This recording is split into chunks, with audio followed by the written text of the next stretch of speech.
Hello and welcome to the MJCast. I'm Jamon Bull and I'm here with my co-host Q for this Vindication Day special episode. 14 years ago, Michael Jackson walked out of a Santa Maria courtroom an innocent man, a vindicated man. Each year, this is not a day we celebrate, but one in which we seek to educate through documenting the stories of key people involved in the trial.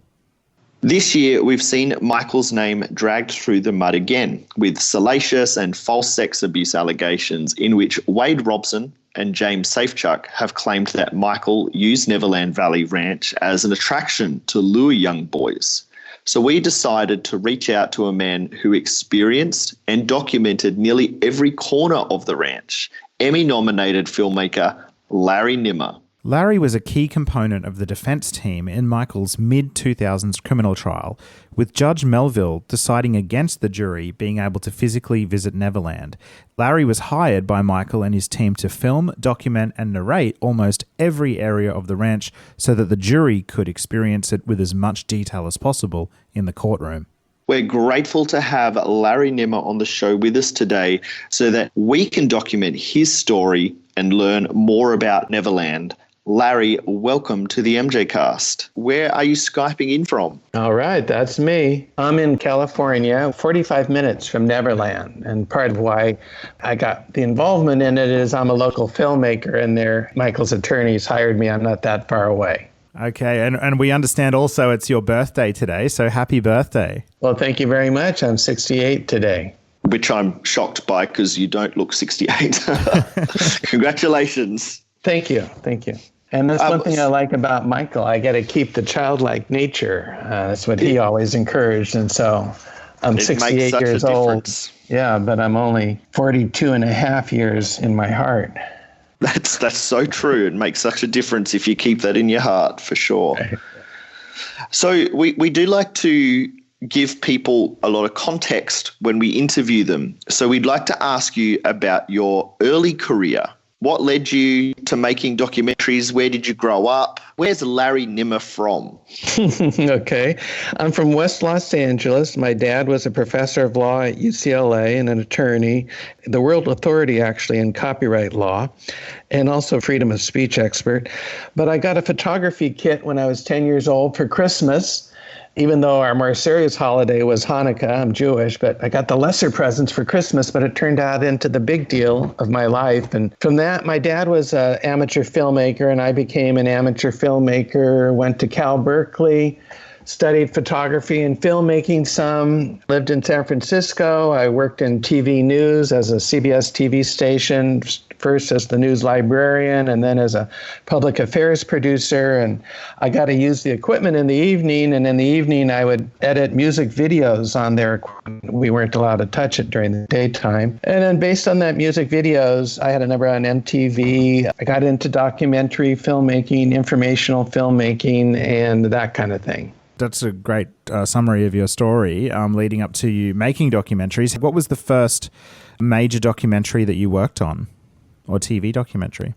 It might have been the history of Christian Rome. I had a client that I produced Christian documentaries for. Most of what I do is not a full-blown documentary. I do everything at the very low end to weddings and depositions, and then the high end to feature documentaries. And I'm also a one-man band in that most of what I do all myself. I write, edit, produce, shoot, so forth. I'm not a huge documentary producer, but doing okay, making a living out of it. What do you love about documentaries as a form of cinema? Part of my mission statement is to give people a platform to express themselves, and I get to do that a lot in documentaries and other things I do. But I like to make people look good, assuming they deserve to look good. And I like digesting information and making it palatable, interesting, and clear to the public, which is kind of a fun challenge. But media tools are so different now than when I started in the 70s. Sometimes I shoot on my iPhone now, and things are so accessible and easy.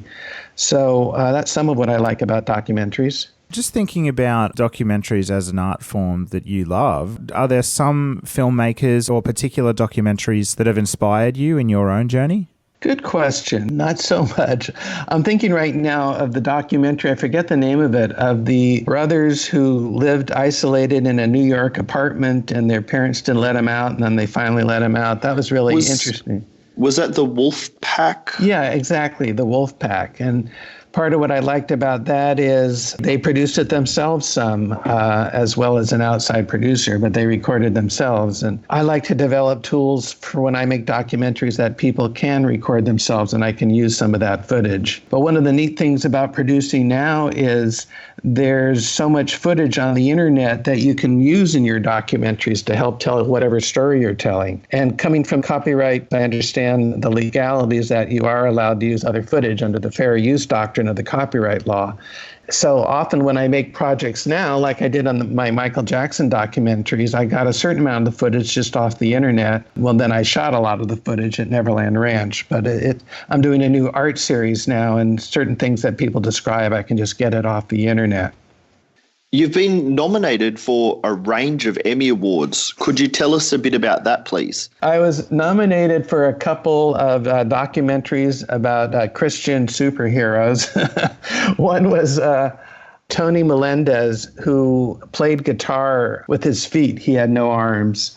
Another was on a nun that helped poor and disadvantaged people. I sometimes kind of exaggerate my Emmy Awards because they're not, for one thing, I didn't actually get the award. I was just nominated. And secondly, they were actually local Emmys for the Los Angeles area, which is a competitive market, but they weren't national Emmys. But, just to get ahead in life, you got to, put your best foot forward. And so I've made sure to tell people I'm Emmy nominated. Yeah, it's impressive nonetheless.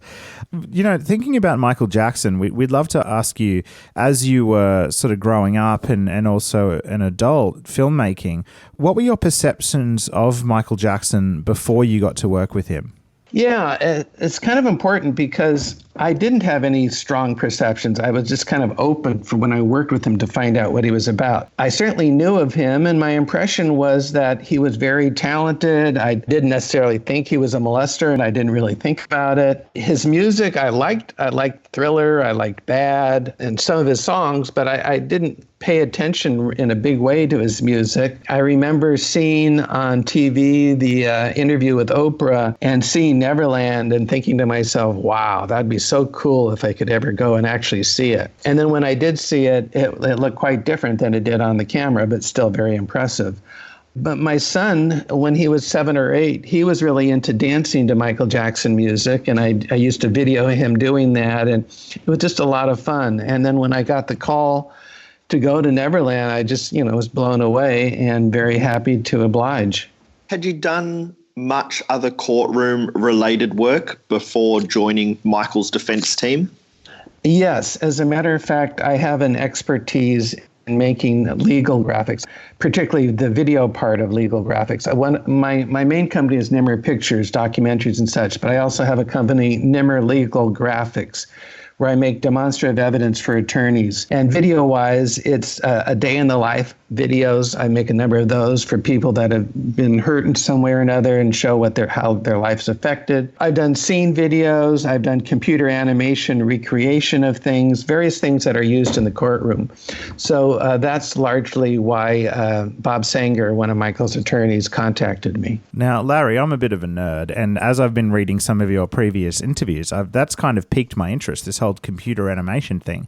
What's the deal there? What do you actually create for the people in the courtroom to see? Well, in one case, a young man, I think he must have been 16 or 17 in Long Beach, California, was in junior lifeguards, and he was told to swim into the ocean around a buoy and back. And as he ran into the ocean, there was a little berm, and he hit it the wrong way, and he fell over, and he knocked his head and became a quadriplegic. We represented him. He was suing the city of Long Beach for an unsafe condition because they knew about the berm, but they still had the kids go in. And so in that case, we had described to us how deep the berm was, what the height of the kid was, and we created a computer animation of a kid running into the ocean and how he fell and so forth. So that just kind of showed the dynamics of it.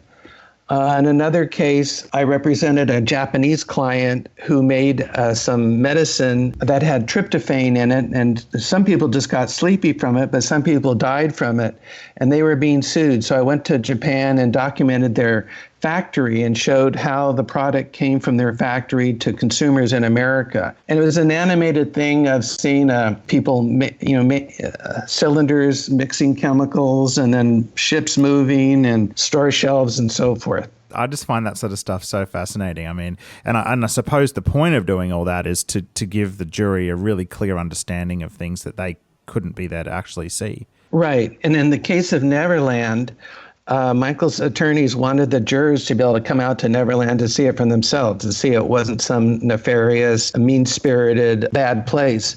But the judge wasn't going to let them go to Neverland, but he said, if you have a video, well, he implied that if you had a video, you could show it in the courtroom and narrate it. So that's what I did. I made a virtual tour for the jurors as if one was visiting Neverland on a typical day. Got it. And let's just go back a little bit because we're going to get to the ins and outs of the trial in a short while. But do you have any memories or recollections, even before you started working with the team, when the allegations broke in 2003? Did you have any initial thoughts? No, I don't believe I did. Not that I recall. I just kind of had an open mind. I didn't know one way or the other. And had you had recollections of the previous 93 allegations from news coverage? Right. I did have recollections of that. And then as I delved into it more, well, as I put in my documentary, where there's smoke, there's often fire. So I could see how one would think because he settled in 93 that he must have been guilty in 2005. But as I learned, he wasn't. But I didn't really think of it too much. Not being a super MJ fan, which I am now, I didn't think about it much.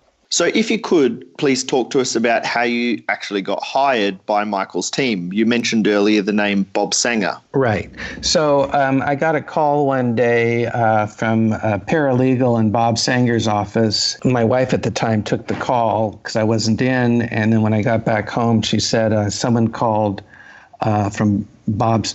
I think the paralegal said, we represent Michael Jackson and we'd like Larry to call us about it. So I think I knew ahead of time. So anyway, when I called the paralegal back, she had heard good things about me, she said, and she wanted me to give her what my price range is and the cost for doing this, that, and the other. So I developed a bid, and I probably faxed it to her at the time. Then she said, we'd like you to help us, and there are various things we want you to do. Once I was on board, I think I talked to Bob Sanger on the phone, and then Bob Sanger said, meet me at Neverland. Messero was there too, and I came.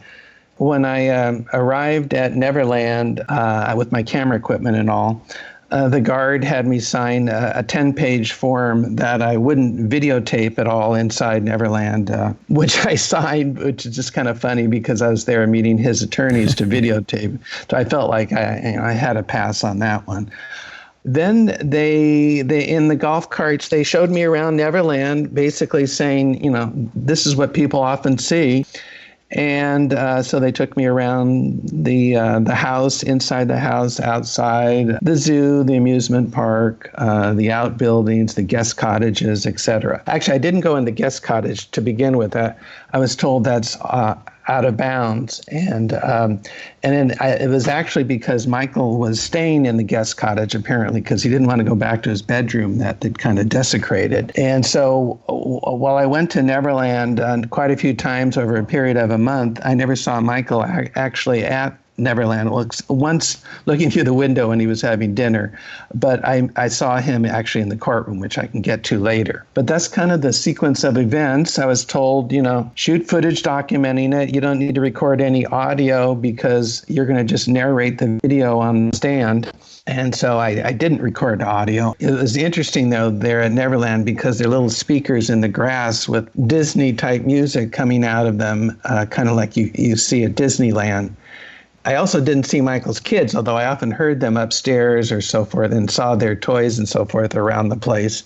I met them later on. But so that's a little bit about how it came together. I can follow up on anything. We do have a few questions around that to dive a little bit deeper. That's great, though. Thank you.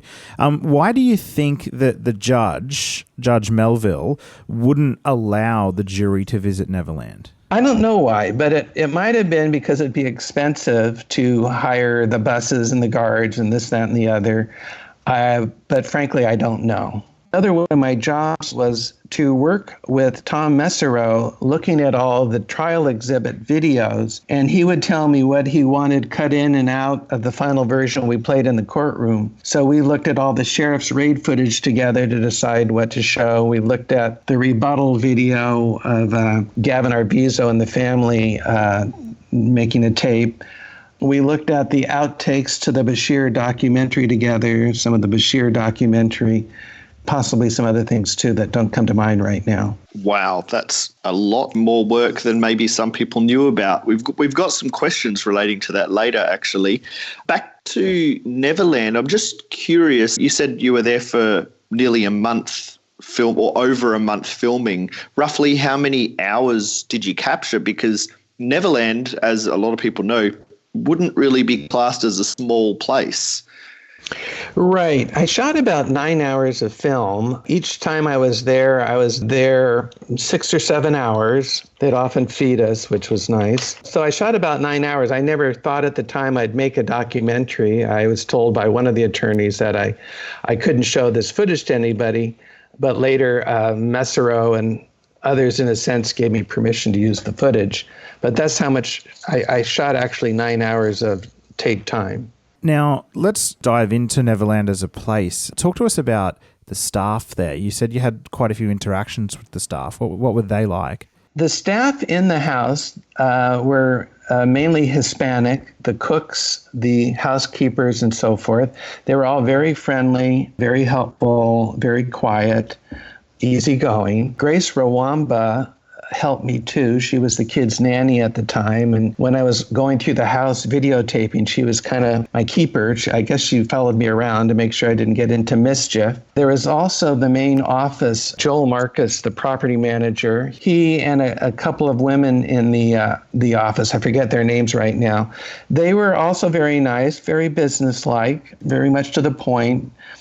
They didn't necessarily fill me in all the time what was going on at Neverland. Like I didn't know if I had to get out by a certain time. Sometimes things came up at the last moment and they didn't want me there and tell me time to go or whatever.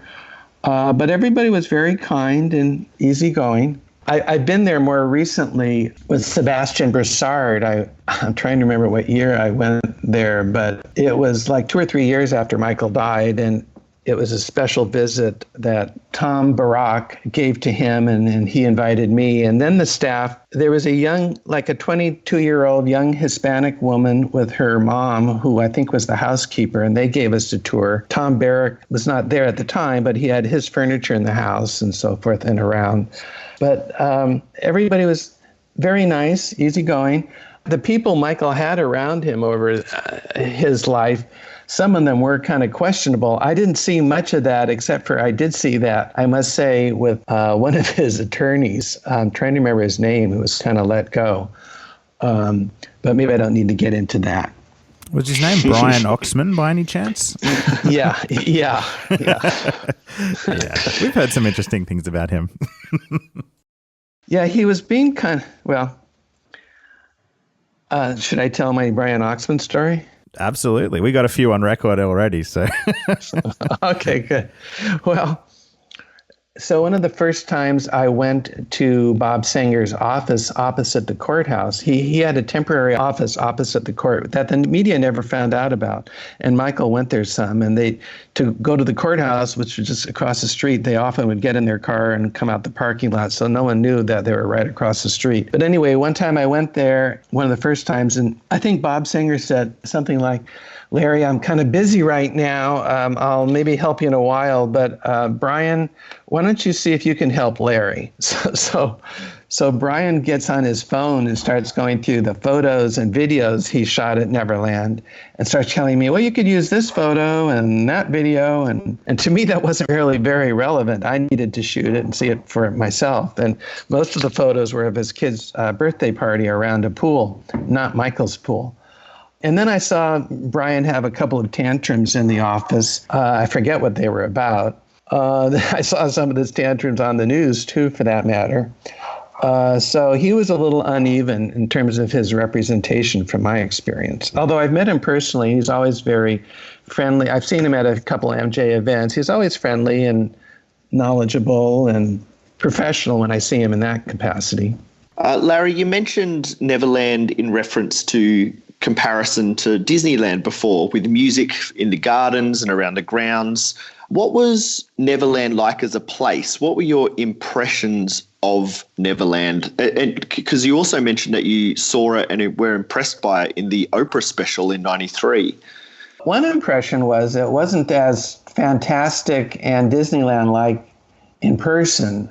I mean, there were some aspects of it that certainly were, but it was kind of the rolling grounds. The house itself, a lot of it, the estate was not changed from the owner before him, a guy named Bones, I believe, who was a golf course developer. And it feels like a house on a golf course somehow, the rolling lawns and so forth, and the old Tudor home. The home's just kind of an old Tudor home. It's not a Disney type home. And a lot of the furnishings in it are very kind of fancy antiques types of things Michael liked.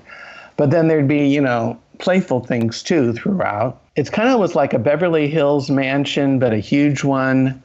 But then aspects of the unexpected and the childlike, like the train station and the arcade building and the zoo and the amusement park and so forth. And Michael's bedroom, for that matter, all the pinball machine and all. But otherwise, it just seemed kind of like a Beverly Hills mansion. When I watched your documentary recently and I really, really enjoyed it, and we'll get to that a bit later. But in there, you talked a little bit about how different the property looked or the house looked in the police raid footage compared to when you got there and saw it. Can you talk to us about the differences in how the house was set up and organized? In the police raid, it's unclear, but I believe a lot of it, where it looks just so disheveled and all, it's because the police had just gone through it and looking for incriminating stuff and just tossed everything topsy-turvy and made it look like it was a pigsty. But my understanding is that was mainly because they had done that themselves. Messereau and Sanger were concerned that the police footage would look like, if you see police marching around with frowns on their faces, it looks like, there must be something to be concerned about. And as I show in my documentary, there's one scene where a police officer walks into Michael's bathroom and he has his hand on his gun, like ready to shoot down the bad guy. And I understand that that's kind of standard police or sheriff's procedure, but it wouldn't look good to the jurors, and for good reason. And so it was reasonable to have a viewpoint of somebody else that went there.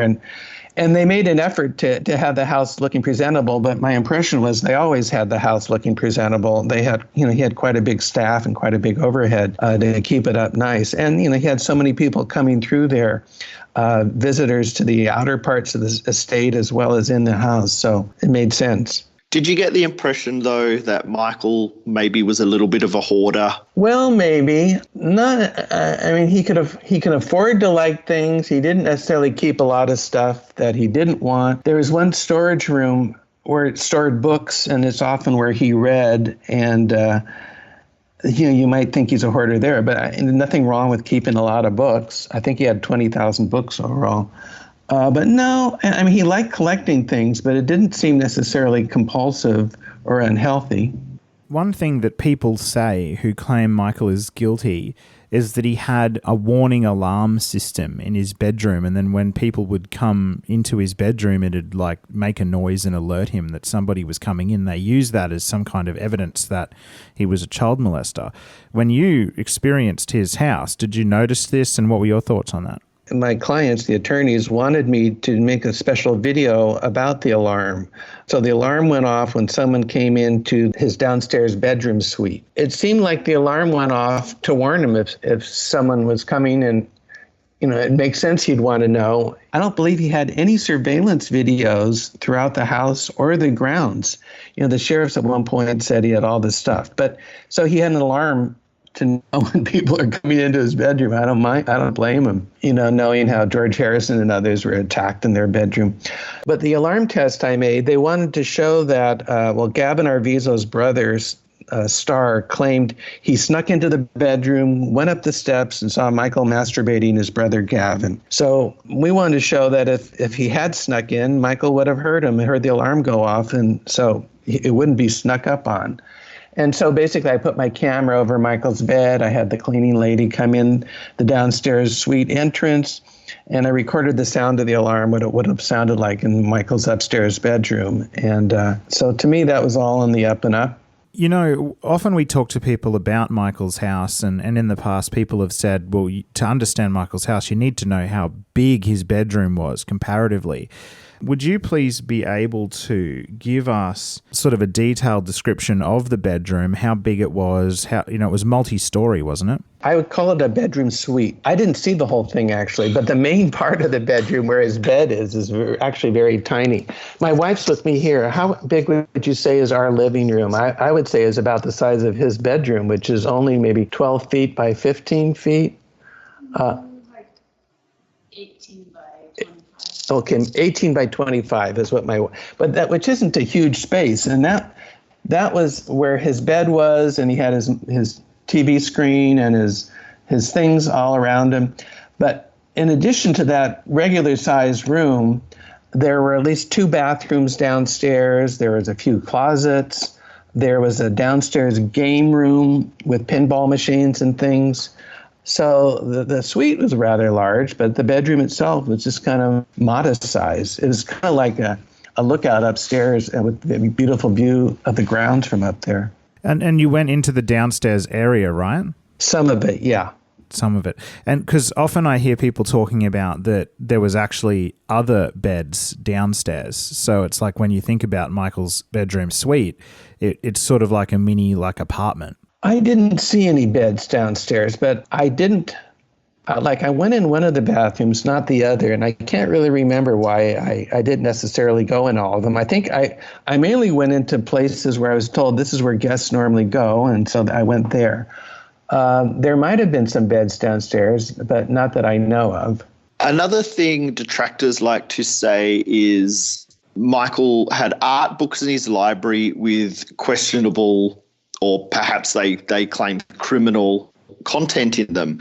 Could you describe Michael's home library? You already mentioned a sort of storage reading room that he also used. And were you instructed at all to sort of film specific books to give context or to help clarify anything for the trial? No, I wasn't. I knew the accusations, and I knew if I came across something incriminating, I guess I would have asked my attorney, should I film this or not? But I certainly didn't come across anything incriminating. He, as I recall, there were 3 main areas where his books were. In the actual bedroom upstairs in his bedroom suite, there were some books. And as I recall, they were novels and books about the film industry and a lot of DVDs and VHSs at the time, and a lot of figurines and so forth. Then there is the formal library downstairs. And those were kind of like gilt-edged books you'd see in a castle or something. And maybe they were first edition type books and so forth. And those books didn't look like anything one would normally read or not, but it was kind of like for looks, for show, those books. And then there was the storage room where I was told he actually reads, and I showed in my documentary. And there it was quite a variety of books, a lot of books about the film industry, about the music industry, a lot of novels, a lot of art books. I didn't see any art books that were inappropriate, obviously. And I believe at the trial, while the other side tried to make a big deal out of it, the only thing they came up with was a few Playboys in Michael's briefcase, which is certainly not much, and it shows kind of his orientation. I didn't see anything incriminating at all. Afterwards, actually, I was told that there's a statue on the grounds that, like, of a naked person. And I was never told one way or the other whether to film it or not. I never noticed it, but I remember hearing afterwards there was such a thing. And actually, I did film one little statue with I think it's like a baby, kind of a putti, and I may have had a penis on it, but it certainly wasn't anything incriminating. There's a lot of garden statues out there with cherubs and things like that. So Yeah, the statuary was very cool. He had so many playful statues of kids and adults, riding bikes and doing fun things and cartwheels. And then the shrubbery were also like in the shapes of animals, elephants, giraffes, and so forth. But it was all very good-natured. I don't know that little statue I'm mentioning even came up at the trial. Accusers, and especially in the documentary Leaving Neverland, which we'll touch on a bit later, but Wade and James in that documentary talk about all these different secret hidden rooms in Neverland where Michael had beds and he'd molest kids and things like that. I mean, I almost don't even need to ask this question, but like when you were there, did you see any nefarious kind of hidden away spaces that looked suspect? No, not at all. I did see there were a lot of nooks and crannies, and they were all built initially by the golf course developer. One of the things I had was blueprints of Neverland, and I was possibly going to make some trial exhibits out of them, which I never did. But I don't believe the prosecution was able to show that there were any secret rooms. There were storage rooms. There's one room he had his safe in. Others he had maybe a special video collection. That wasn't anything bad. So there were all types of closets and small rooms and places, but there was nothing that came out at the trial, and they had a ton of people search Neverland unexpectedly. If there was such a thing, I'm sure they would have found it. Mm-hmm. Did you have to film the wine cellar or things that were referenced in the trial specifically? I did film some of the things referenced in the trial. I didn't film the wine cellar. I think I filmed the entrance to it, which, as I recall, was in the game room. But I didn't go down into the wine cellar. The only place, I was given a tour where people go normally, and that's where I went on my tour. I think the only place I was told I couldn't video was Michael's dance studio. I'm not sure why. It might have been Michael was practicing in there, or wasn't available, or it wasn't relevant, but that's what comes to mind. He had a lot of computer equipment in there with hard drives of songs he was working on and things like that, so maybe they just wanted to secure it. Oh, that's true. By the way, I did get in the dance studio in my more recent visit a couple years after he died, and Tom Barrick had like a spotlight pointing to the center of the dance floor with a red velvet rope around the spotlight, kind of in memory of Michael. It was a wonderful way to pay homage to Michael. Larry, in your new documentary, you state that when you took the job, you were really unsure about Michael's guilt or innocence. Was there something that changed your view or helped form your view? I guess studying the situation and hearing both sides of the issue, because Michael's attorneys wanted to certainly be able to know what the other side was going to say and to counter them. Hearing all the facts of the case, there was really nothing damning to show that Michael was guilty. And what there was to show was that Michael was childlike, that he didn't have the best judgment in having people around him or necessarily the best discipline with his help. But learning who Michael was, he just was this childlike nature that lived in a cocoon on most of his life and didn't know how people were responding to him and didn't know that his behavior would seem odd and bad to some people. I guess that combination of things led me to understand that Michael was innocent and want to help portray it that way. Now, you were actually called to the stand to testify in the trial 2005. How many days did you have to testify for, and what was that experience like? Yeah, that was pretty cool. I was pretty nervous about it, partly because the prosecutor, when he put me on the stand, his job was to make me look as bad as he could. And not only that, but he questioned me I think I came on just after lunch and he wasn't done with me, and then I had to come back the next day. And I knew he had overnight to consult with his experts to see if he could come up with any damning questions or information. And there was, frankly, one thing I felt a little uncomfortable about him asking me, which he never did. And what that was one of the things, I narrated the video and then I played the alarm test video. Well, in the alarm test video, when I recorded the sound of the alarm going off with my camera over his bed, I had my camera audio mode on automatic voice level or automatic audio level. And I I did that because when I did a test myself and listened back, that was basically how loud it sounded when I was in the room. But I was afraid that the prosecution would ask me, when you recorded that, did you calibrate it somehow, or did you use I was asked, did I use a decibel meter to record how loud the alarm was? And I didn't, and it had come up beforehand, and Bob Sanger thought, the decibel meter reading wouldn't mean anything to the jurors, so that's one reason why I didn't use it. But the only thing I had reported to me afterwards that Michael commented on my testimony is he turned to the one of his attorneys and said, "I could have loaned Larry my decibel meter." But anyway, but they never did ask me about that. I was there 2 days. When I went the second day, well, actually, it's kind of a fun first experience. I hadn't seen Michael the whole time I was at Neverland. I was dying to be in one of the attorney meetings with him when they discuss strategy, like I am sometimes with my other clients. I thought this will be fascinating, but they never invited me into any strategy meetings, and I understand.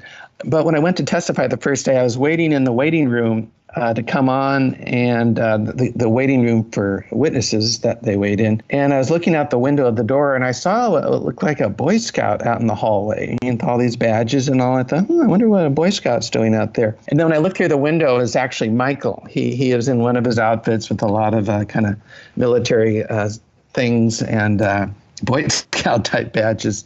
So then I sat out in the hallway because Michael was going to the bathroom, and they had cleared out the bathroom. And then when he came out of the bathroom, he had to walk by me to go back to the courtroom. And I nodded hi. I said, "Hi, how are you doing?" And he nodded, just gave me a very nice smile, hi. And he didn't necessarily know who I was at that point. And then the second day when I was on the stand waiting for the court to start, and Michael was sitting there opposite me, he sits opposite all the witnesses. He gave me a really sweet gesture while I was waiting to start of kind of a namaste, of putting his hands together as kind of in a Buddhist salute. And poor guy seemed like he was really stressed, as we can imagine he must have been. You imagine how stressful that would have been for him, feeling so strongly about loving children and helping kids and being accused of doing the exact opposite. That must have really been stressful on him. And then I have one other little Michael story. Another day I came back. I wasn't testifying, but I went to the office to drop some material off to Bob Sanger across the street. And then I went to the courthouse, and I enjoyed all the courthouse action, all the fans out there and the hoopla and the media. I love seeing media. It's just so fascinating to see how they work. And I had to go to the bathroom. I went upstairs to a bathroom, and just as I was about to walk in, a guard came up to me and said, "Excuse me, are you going to be long in that are you going to take long time in that bathroom?" And I had to think about what I needed to do. And I said, "Yeah, I might." He said, "Okay, well, you'll have to find another bathroom." And he was guarding it because Michael had to use it. And I guess he made sure that the bathroom was empty when he used it. And then I also went in the room where Michael sat, was not on the stand at the courthouse. And it was just a tiny little room, like 7 feet by 7 feet, and there was a picnic basket of goodies probably that the chefs at Neverland had prepared for him, and some other bags and private things. And just kind of so sad what, Michael was reduced to sitting in this little waiting room while the whole world's staring at him, accusing him of awful things. And one other Michael story is when I finished testifying on the second day and I'm leaving the courthouse, a couple of Michael's drivers came up to me and said, "Would you like a ride back to your car?"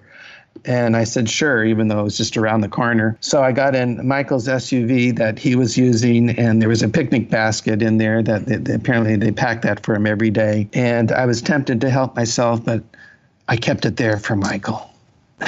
I'm kind of joking. I wouldn't have really eaten it. Those are some of my Michael stories. Oh, that's great. Thank you for sharing those memories with us. We really appreciate that.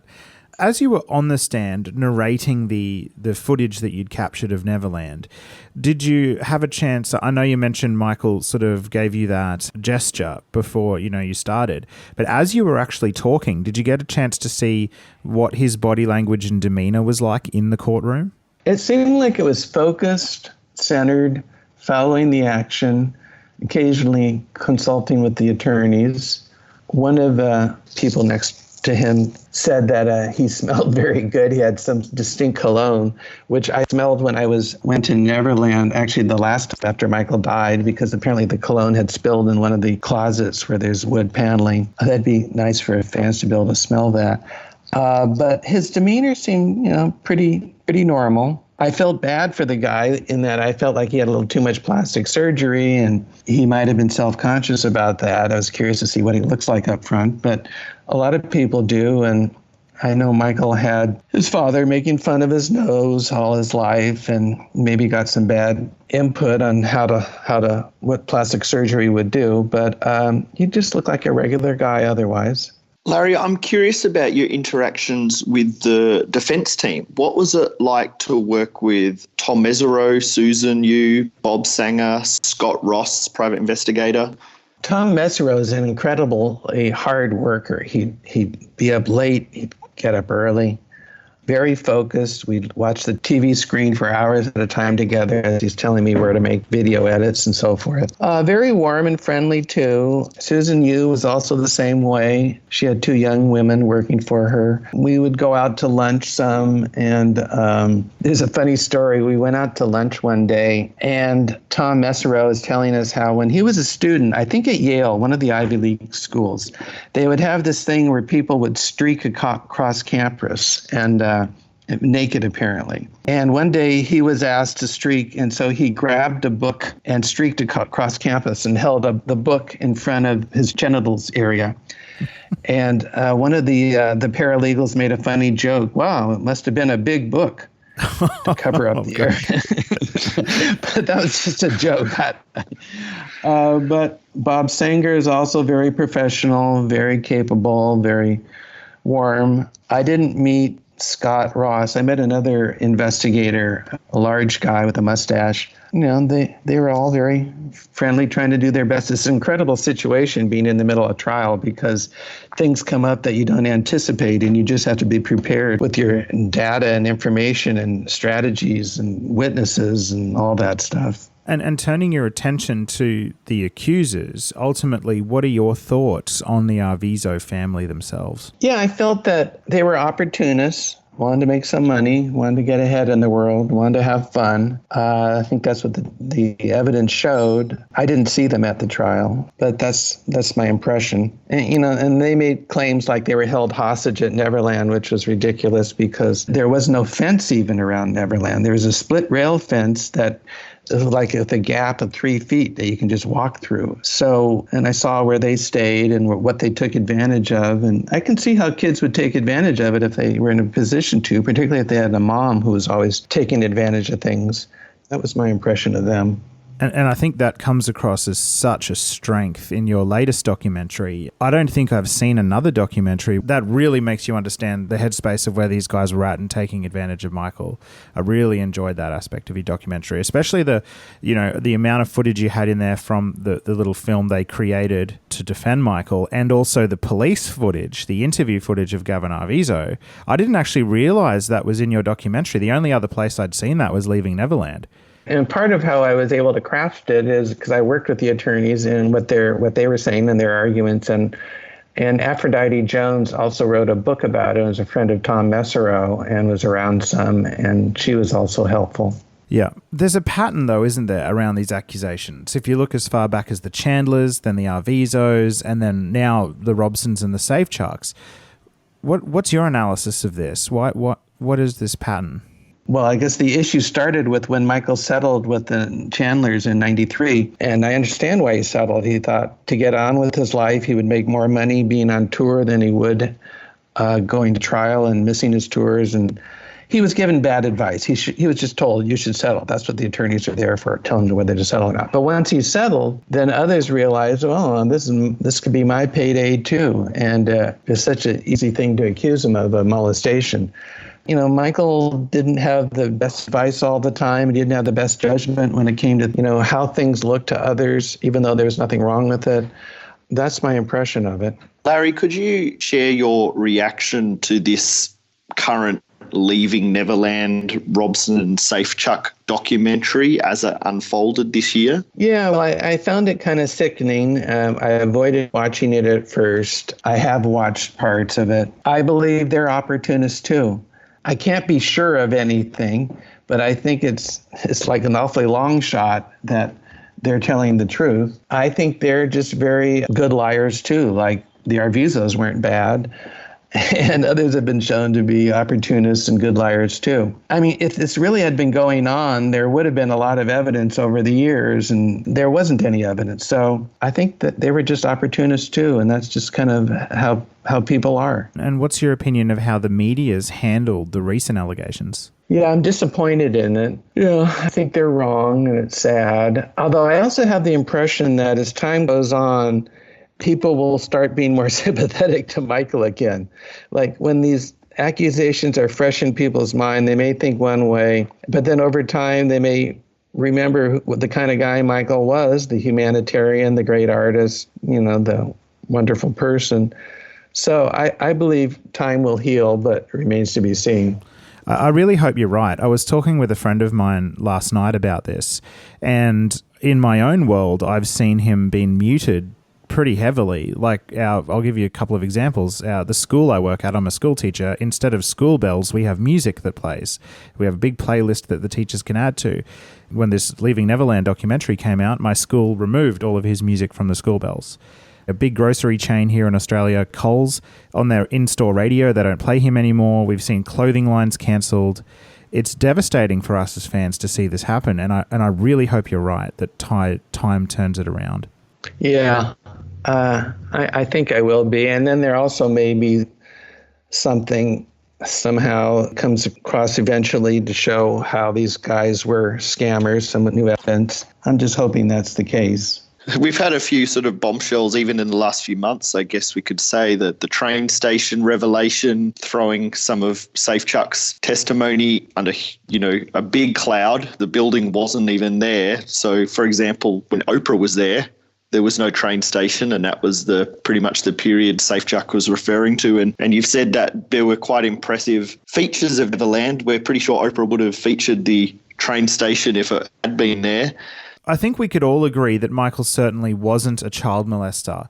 But setting that aside, the sleepovers, those kind of things, hanging around a lot of children, just him and them, and I guess a lot of people sort of suggest that Michael brought this on himself in a way. To what extent do you think that Michael's behaviour around children was appropriate? Good question.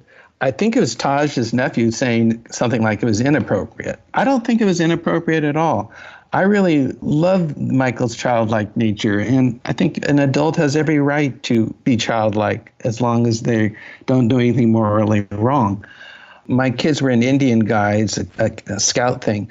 We would be in tents and cabins and all sleep on the floor together, adults and kids. And in other countries it's done. It's kind of more of a cultural take that it's wrong. I don't think it's inherently wrong. And Michael, who was oblivious to how he came across to people and didn't feel any need to lead the average type of life, I don't see anything inherently wrong with it. In retrospect, it looked bad to a lot of people, and so people judge him by it. Larry, a question we ask every special guest on our podcast is, Larry Nimmer, how should Michael be remembered?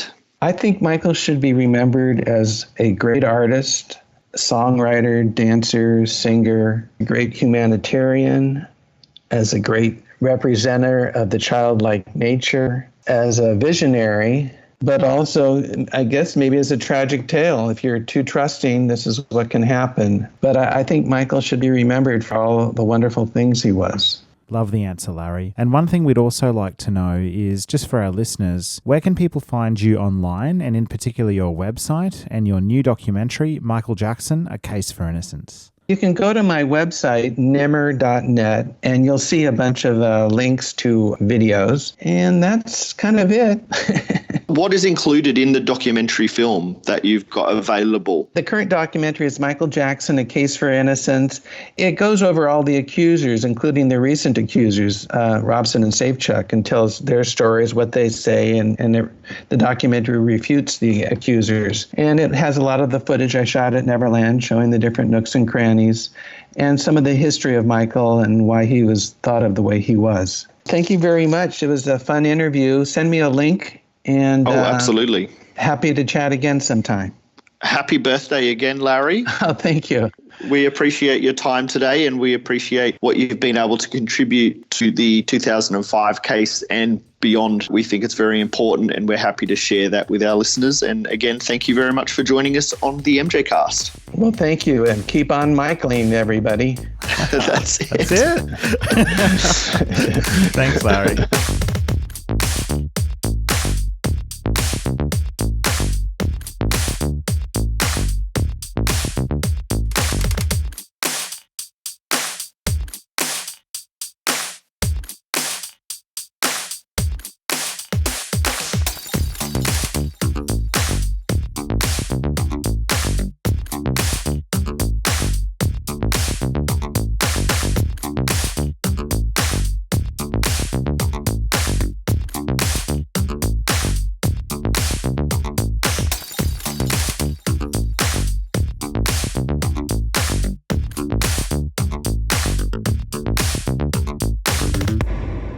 So that was a good chat. I enjoyed that. It's a good documentary because I can never get enough of seeing Neverland, and any little chance I get, I will watch that sort of footage because it's an amazing place. And again, we're here to correct the narrative, and they try and portrayed in 2005 and again this year, Neverland was a place, a nefarious place, a dangerous and evil place, really. I think it's pretty clear that that is not the case.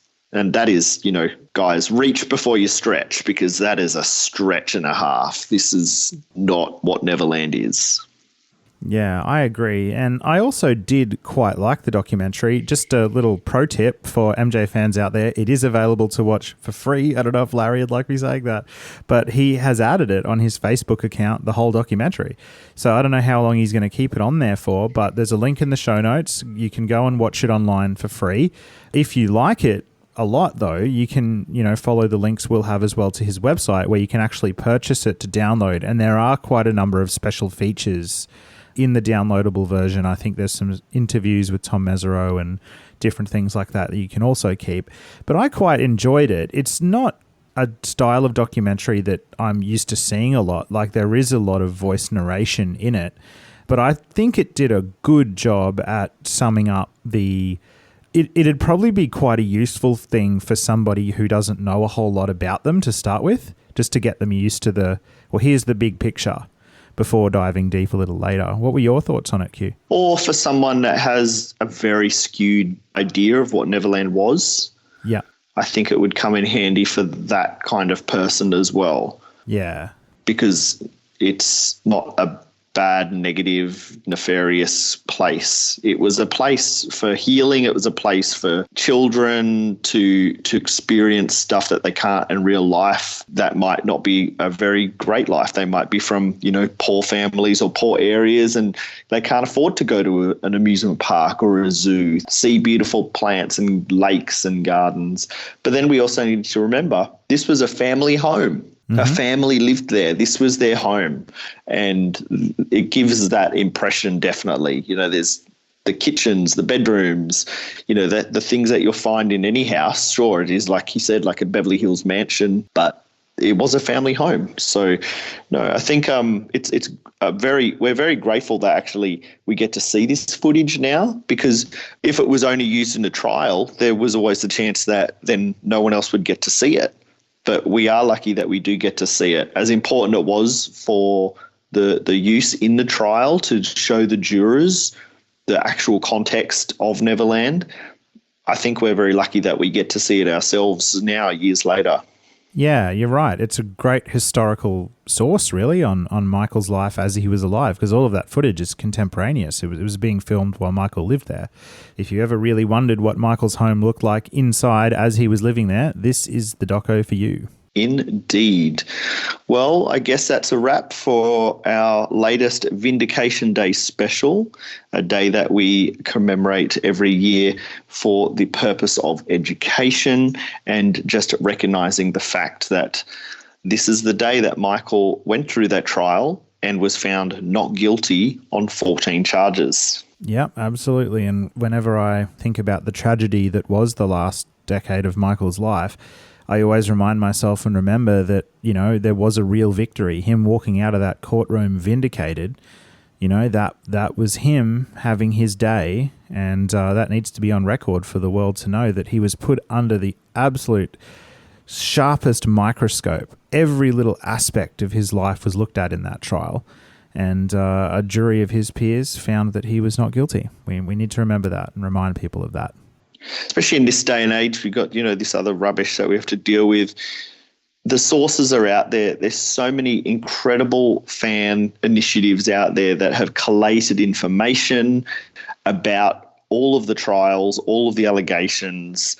They've got information freely available for you that you can go and research. And if people say something to you in error, or if they're just ignorant of the facts, then you can actually say, well, here is a source, or, well, I've learned this from this source, and you might want to go and correct yourself and things like that. So I want to say thanks to all those out there that are doing an amazing job of not only just defending Michael, which, that's what we do naturally, but actually putting in a lot of effort and research and time into getting facts out there and accessible, not only for fans, but for other people to find as well. So my gratitude to all those people as I sign off on this episode for our Vindication Day, episode 103.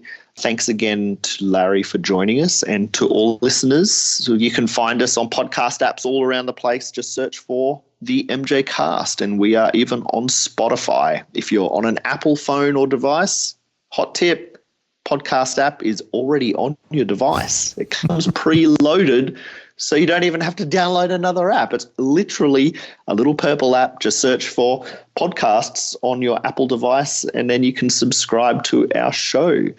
We're on social media all over the place as well, Instagram, Twitter, and Facebook and YouTube. Search for The MJCast. You'll find our channel. Our website is themjcast.com. There you can find all of our shows, show notes. If you're using a podcast app, you'll have the show notes as well. So all those links that we spoke about, you can just scroll on down and click directly on the link as you're listening to the show. And we have an email address, themjcast@icloud.com. Jamon, thank you very much. Thank you, Q. And to all of our listeners, thank you very much for tuning in and listening to another Vindication Day special with the MJCast. Unfortunately, you would have noticed Charlie Thompson, he's a regular on our Vindication Day specials. Unfortunately, he was unavailable to be on this one, but thank you, Charlie, for submitting a few questions for this show as well. We appreciate that. And to all of our listeners, keep Michaeling. Michael on.